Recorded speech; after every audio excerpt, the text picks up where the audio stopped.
ஸ்ரீலங்கா அண்ணன் இன்னைக்கு ஒரு கடைக்கு போனாரு. உள்ள போயில நம்மளை வாங்க பின்னாடி வீடியோ எடுங்க, நான் ஒரு பக்கம் போய் பார்க்குறேன், நீங்கள் ஒரு பக்கம் பாருங்கன்னாரு.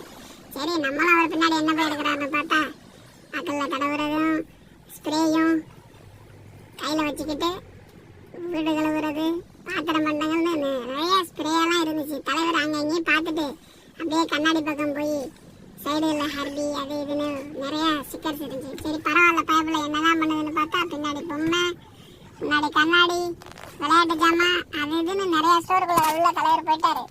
சரி தலைவர் போய் என்னதான் எடுக்கிறாருன்னு பார்த்தா கடைசியில் பார்த்தா ஒரு கத்தியை தூக்கிட்டு நிற்கிறாரு. கத்தி எடுத்தது இல்லாமல் ஒரு ஹாட் பாக்ஸ் வேற, சுடுதண்ணி பாக்ஸு, அதை முடிச்சுட்டு தலைவர் கையில் ஒரு ட்ராலி வேற. சரி அதே முடிச்சுட்டு பார்த்தா ஒரு கூடையை வேற வச்சுட்டு நிற்கிறாரு. என்னதான் பண்ணுறாரு பார்த்தா சப்பாத்தி வச்சு உருட்டுறாரு வேற. என்னத்த சொல்றது, தலைவர் எல்லாத்தையும் முடிச்சுட்டு கடைசியில் கிளாஸுக்கு வந்துட்டாரு. கடைசியில் நம்ம ஸ்ரீலங்கானே ஒன்றும் வாங்கலை, வேற கையை வீசிட்டு வந்துட்டாரு. சும்மா போயிட்டு உள்ளே போய் பார்த்துட்டு சூக்கே மாமாவை ரவுண்ட் அடிச்சுட்டு கஃபிலோட அப்பா கடையும் அப்படியே பார்த்துட்டு ஒரு வழியா இன்னைக்கு தேவை நாங்கள் இங்கே சூக்கே மாமாவிலே கம்ப்ளீட் பண்ணிவிட்டு அப்படியே வீட்டுக்கு கிளம்பிட்டோம். தலைவர் கடைசியில் ஒன்றும் வாங்கலை.